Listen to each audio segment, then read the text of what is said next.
Salam sejahtera buat kita sekalian. Namo Buddhaya, Om Swastiastu, salam kebajikan.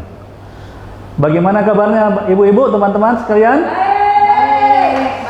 Kayaknya mau dinaikkan volumenya dulu. Bagaimana kabarnya Bapak Ibu? Baik, alhamdulillah. Oke. Kayaknya nih sudah mukanya muka-muka wawasan kebangsaan ya. Kemarin kan sudah wawasan kebangsaan, jadi muka-mukanya hari ini sudah memaknai wawasan kebangsaan itu bagaimana. Ya. Oke teman-teman sekalian, pagi ini kita akan melanjutkan pelatihan dasar CPNS dengan materi berikutnya adalah analisis isu kontemporer. Namun demikian teman-teman sekalian, sebelum kita lanjut kita berkenalan dulu ya. Saya Melvin Salahuddin. Melvin Salahuddin, bukan salah siapa-siapa ya, Salahuddin. Bukan salah Anto, bukan salah Maya, bukan salah Ayu. Ingat, Salahuddin. Udin yang salah ya. Oke, silakan. Oke, Bapak Ibu, sekarang karena tadi sudah mengenal saya mau kenal deh sama ibu-ibu semua, teman-teman sekalian.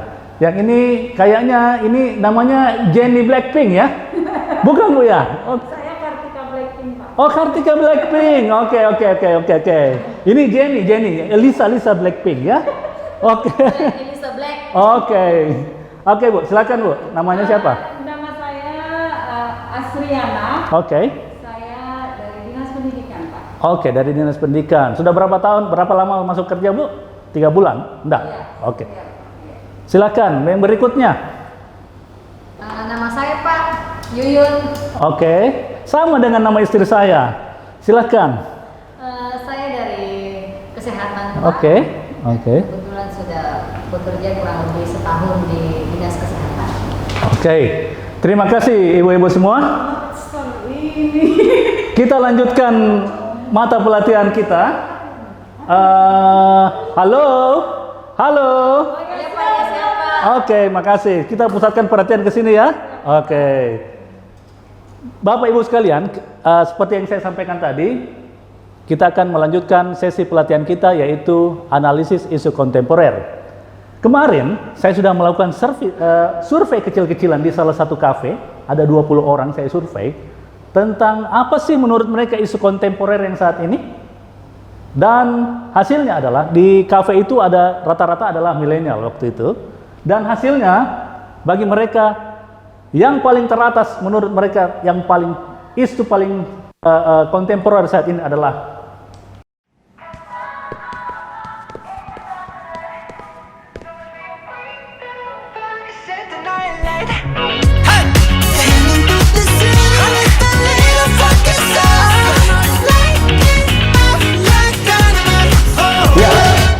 saya tak sempat menanyakan kepada mereka, kenapa sih BTS menjadi yang paling top in their mind di pikiran mereka tentang topik yang paling penting untuk mereka diskusikan. Oh, ternyata BTS ini merupakan grup band yang mendunia dan telah merubah hukum di Korea Selatan. Karena ketenaran mereka, pemerintah Korea Selatan membebaskan personil dari BTS untuk menyelesaikan wajib militer dalam usia 28 tahun. Mereka diberikan dispensasi untuk itu karena pemerintah Korea menghargai kontribusi mereka bagi dunia. Kemudian top 2 adalah ini Bapak Ibu sekalian, teman-teman sekalian, Blackpink. Nah, ini tadi saya kira Lisa dan Jennie Blackpink ini salah satunya ada di sini, salah duanya. Dan memang mirip, kalau saya lihat memang ini, saya lihat ternyata Lisa Blackpink dan Jennie Blackpink ternyata sudah jadi CPNS Indonesia ya. Nah, yang ketiga adalah PUBG. Ini Bapak Ibu sekalian. Yang menariknya, kenapa ada yang memilih PUBG adalah, saya tanya, kenapa kamu pilih PUBG? Ternyata yang memilih PUBG adalah orang Aceh. Dan ternyata di Aceh, PUBG ini akan dilarang. Jadi kalau kita pergi ke Aceh, jangan sekali-sekali memainkan PUBG, karena nanti kena hukuman cambuk di sana. Makanya salah satu topik penting yang dari peserta survei yang saya lakukan itu memilih PUBG. Kita lanjut, Bapak Ibu sekalian. Setelah kita tadi melihat hasil top of mind dari responden saya di salah satu kafe, Nah, sekarang saya ingin menanyakan kepada teman-teman sekalian, apa sih kalau menurut mereka, menurut teman-teman ini survei ada isu kontemporer yang ada pada saat ini. Saya akan bagi kertas teman-teman. Nanti dituliskan dan dikumpul, ditempel di papan yang saya sudah sediakan. Oke, silakan diisi.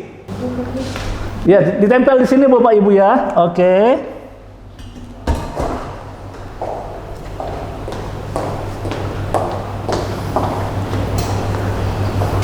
Ya, makasih Bapak, teman-teman sekalian. Di sini sudah ada list daftar dari isu-isu kontemporer yang Bapak Ibu pilih. Ada di sini drakor, terorisme, climate change, dan ada juga pelakor Bapak Ibu sekalian. Pasti mungkin ini adalah salah satu dari fans Lisa Blackpink yang cemburu karena pacarnya diambil oleh Lisa. Oke. Sekarang Bapak Ibu sekalian, baiklah, nanti kita tidak akan membahas dulu ini, kita akan simpan. Di akhir perjalanan mata pelatihan ini, kita akan kembali ke sini menentukan apakah ini isu strategis. Oke, bisa saja isu ini isu kontemporer, tapi apakah ini isu strategis? Kita simpan nanti. Baik Bapak Ibu sekalian, kita lanjutkan. Kita lanjutkan mata pelatihan kita. Kemarin kita sudah membahas, teman-teman, Bapak Ibu sekalian sudah ikut di mata pelatihan kemarin, wawasan kebangsaan Bapak Ibu sekalian ya.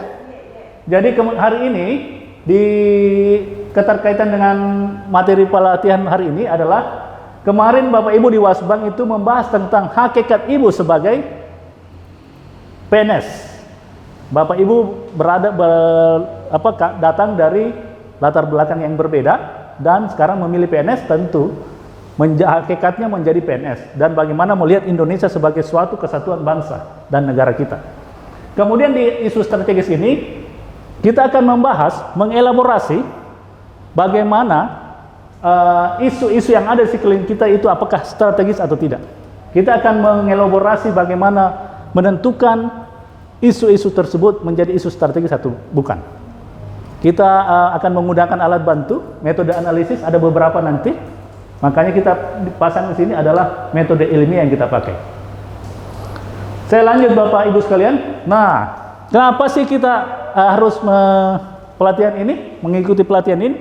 Diharapkan setelah mengikuti pelatihan ini, teman-teman itu mampu memahami konsepsi perubahan dan konsepsi perubahan, lingkungan strategis, dan bagaimana bertahan dalam dinamika perubahan pada lingkungan strategis tersebut, modal insan yang kita miliki, dan lain sebagainya. Ini terkait dengan posisi kita sebagai PNS. Saya lanjut. Ini dalam mata pelatihan ini ada 3 agenda. Namun untuk sesi pagi ini kita hanya membahas agenda 1, perubahan lingkungan strategis. Kita fokus pada ini. Saya akan membantu Bapak Ibu mencapai tujuan. Saya tidak menggurui. Saya tidak menekan Bapak Ibu. Kita berdiskusi bersama, berpetualang untuk mencapai tujuan tersebut. Baik Bapak Ibu sekalian, saya meminta Bapak Ibu merenungkan pernyataan-pernyataan dari ahli-ahli ini tentang perubahan.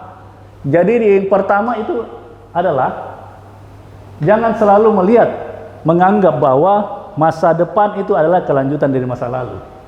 Similarly, mirip dengan itu, pernyataan kedua adalah harus berhenti membayangkan apa yang dilakukan masa depan dengan melihat apa yang membuat kita sukses di masa lalu. Dan berikutnya, inti dari pernyataan ini adalah perubahan mengajak kita untuk move on, bergerak terus, jangan selalu melihat ke belakang. Kita lanjutkan, teman-teman. Nah, ini kita lihat konsep perubahan. Saya tidak membuatkan definisi, saya tidak mengajak Bapak Ibu untuk menghafal definisi. Saya mengajak teman-teman untuk melihat perubahan itu dalam konteks. Kita lihat di sini ada Clark Kent, Superman, ada Clark Kent menjadi Superman. Dari konteks ini, kita akan melihat dua hal. Yang pertama adalah ada proses. Dari perubahan dari Clark Kent dari menjadi Superman, terlihat ada proses. Proses dari dia membuka baju sampai menjadi memakai baju Superman. Kemudian terdapat perbedaan, timbul perbedaan setelah ada perubahan. Jadi konsep perubahan ini mengandung dua komponen ini. Kita buat tadi masuk dalam konteks, dan saya mengajak Bapak Ibu sekalian untuk tidak menghafal definisi, tapi memikirkan konteks tersebut dan membuat definisi sendiri.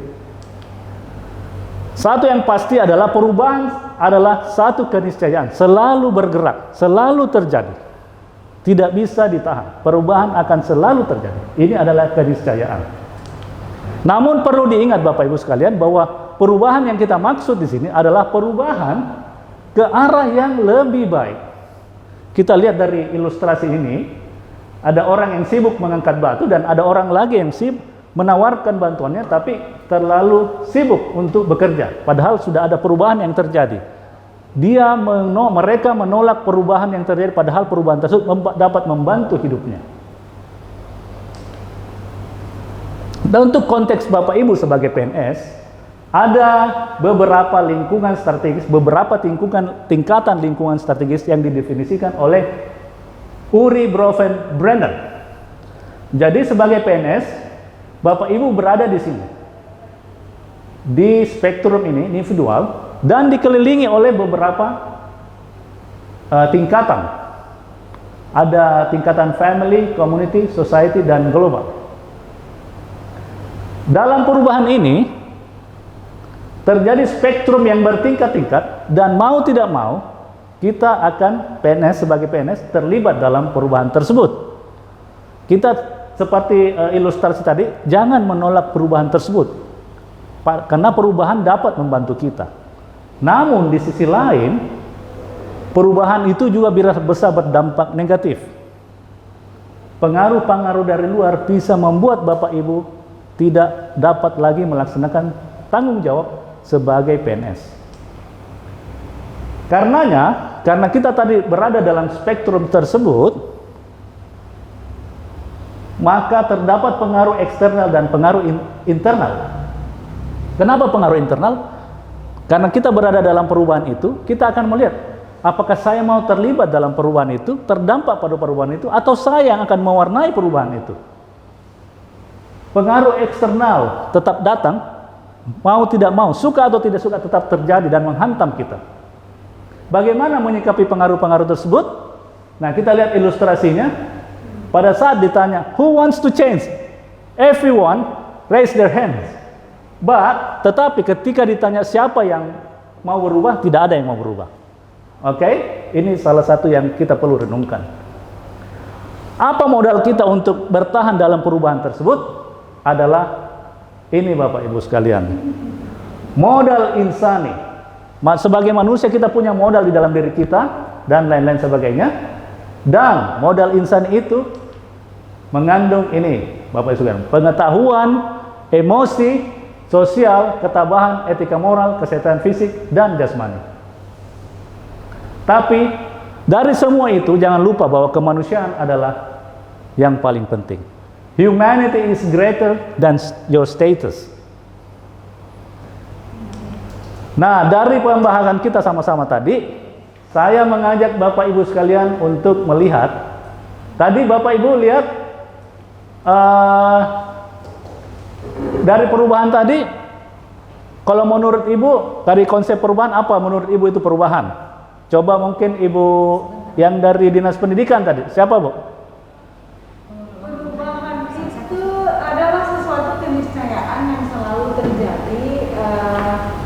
Perubahan itu sifatnya abadi, karena yang abadi ya perubahan itu sendiri.